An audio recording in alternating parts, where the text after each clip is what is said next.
वो बहुत ज़रूरी थी। जब तक नोटिफिकेशन कल हमारे सारे कैंडिडेट्स का मुकम्मल नहीं होगा, इलेक्शन कमीशन जिम्मेवार है हर किस्म के गलत काम, और ये जो मंडियां लगा रहे हैं इसके लिए भी वही जिम्मेवार हैं। They must take notice of it. अभी हमने अंदर बात की है कि इलेक्शन कमीशन नोटिस ले इस बात का।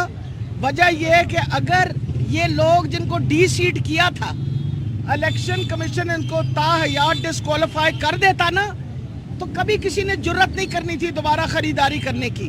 लेकिन ये बाज नहीं आते, और ये जरदारी जो आके बैठा है इसको कोई शर्म हया करो। तुमने भुट्टो की पार्टी का मलिया मेट कर दिया। तुमने जितनी बेईमानी और जितनी दो नंबरी करनी थी वो सारी दो नंबरी कर रहे हो तुम। जुड़े किसके साथ आपको सारे चोर इकट्ठे हो के अब तुम आवाम का मैंडेट भी चोरी करना चाहते हो। पैसे तो लूट के खा गए हो तुम लोग सारे। अब वो जो लूटे हुए पैसे हैं उनके साथ अब तुम खरीदारी कर रहे हो लोगों की। फिर से कोई हया शर्म करो। वजह ये कितना अफसोस की बात है कि आप लोगों को इलेक्शन सही लड़ना ही नहीं आता। आपने कभी ईमानदारी के साथ कोई इलेक्शन लड़ा ही नहीं है। अगर आप देखें कि कराची के अंदर और जो सिंध के अंदर लोकल गवर्नमेंट इलेक्शन में हाल हुआ, आपको अंदाज़ा हो गया होगा कि ये पीपल पार्टी वालों को इलेक्शन सही नहीं लड़ना आता।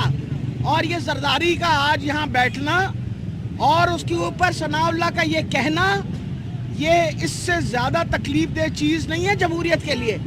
जमहूरियत का हुस्न इस बात पे है कि आपका साफ शफाफ इलेक्शन हो। आपका साफ शफाफ इलेक्शन ही आपकी बेस बनाता है जमहूरियत की। पहले आपने इलेक्शन में गड़बड़ करी और चीफ इलेक्शन कमीशन ने हर किस्म के कदम उठाए। अफसोस से कहना पड़ता है कि 17 को इलेक्शन थी और 15 तारीख को असद साहब जब गए उनके पास तो उन्होंने कहा आप कोई भी आप पोलिंग एजेंट बिठा सकते हैं। 6 बजे शाम को मीटिंग करके और उन्होंने उसके बरक्स एक फैसला दिया और कहा कि बाहर से कोई पोलिंग एजेंट नहीं बैठ सकता।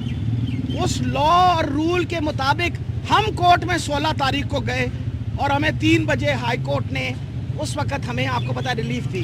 इन्होंने हर तरीके से कोशिश की, लेकिन तो लोगों की तादाद ही इतनी ज़्यादा बाहर निकल आई थी कि ये गड़बड़ नहीं कर सके। अब मैं आपको बताना चाहती हूँ कि इंशाल्लाह आज चौथा दिन है।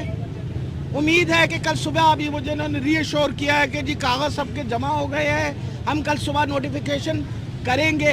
अब उम्मीद है कि कल सुबह नोटिफिकेशन को डिले किया। और फिर सबसे बड़ी बात है और जो अफसोसनाक बात है कि जब मैंने ये कहा है उनको कि ये चीफ इलेक्शन कमिश्नर साहब से कहिए जब तक नोटिफिकेशन नहीं आएगी ये सारा इलेक्शन का सिलसिला आपके नीचे है।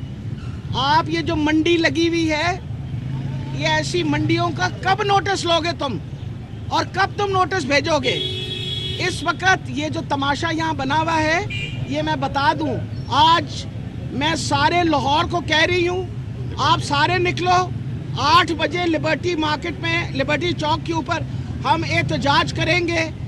ये जो नाइंसाफियाँ, ये जो इस वक्त लोगों को ख़रीदा जा रहा है, जो इस वक्त मंडी लगाई हुई है, इसके ख़िलाफ़, ख़ास तौर पे जरदारी के ख़िलाफ़। और तुमने तो सारी ज़िंदगी सवाए चोरी करने के कुछ और नहीं किया। सबसे बड़े चोर हो तुम। और तुमने चोरी करके जो पैसे इकट्ठे करके आके मंडियाँ लगाते हो और लोगों को बेज़मीर खुद हो और लोगों को बेज़मीर बनाते हो। हम ये बता दें, ये जरदारी को भी बताना चाहती हूँ और मैं सनाउल्लाह को भी और शहबाज शरीफ को भी और ये जो बैठा हुआ हमजा शरीफ को, हया शर्म करो। और तुम लोगों को अभी तक पता नहीं चला कि लोगों ने क्या किया? तुम्हारे सर पे जूते मारे। जब उन लोगों ने वोट दे दिया तुम्हारे मुखालिफ तो एक्सेप्ट करो। मरियम नवाज ने ट्वीट की थी हमें एक्सेप्ट करना चाहिए, एक्सेप्ट करने के बाद हमें देखना चाहिए हम क्या गलतियां कर रहे हैं। तो बीबी देख लो, ये तुम लोगों की पार्टी जो है ये 2 नंबर ही काम करती है। तुम्हारे वाले साहब ने भी 2 नंबर काम किया, तुमने भी 2 नंबर। अगर आप बातें सुने तो छांगा मांगा की सियासत इन्होंने की, ख़रीदारी और ये व्यापारी का काम इन्होंने किया। ये सारी मार्केटें मंडियां यही लगाते हैं। پر میں بتا دوں تحریک انصاف ایک ایسی تحریک ہے جو انصاف کی بات کرتی ہے اور ہم اس وقت تک سیسا پلائی دیوار کی طرح کھڑے رہیں گے جب تک صاف شفاف الیکشن نہ یہاں ہوئے. اور میں آخری دفعہ یہ بتا رہی ہوں کہ ہم اس پہ پروٹیسٹ کر رہے ہیں. آج شام کو لاہور کے سارے لوگ جنہوں نے مینڈیٹ دیا ہے میں آپ سے ریکویسٹ کرتی ہوں نکلیں باہر. یہ آپ کا مینڈیٹ دوبارہ چوری کرنے کے لیے تلے ہوئے ہیں. جی کتنے لوگ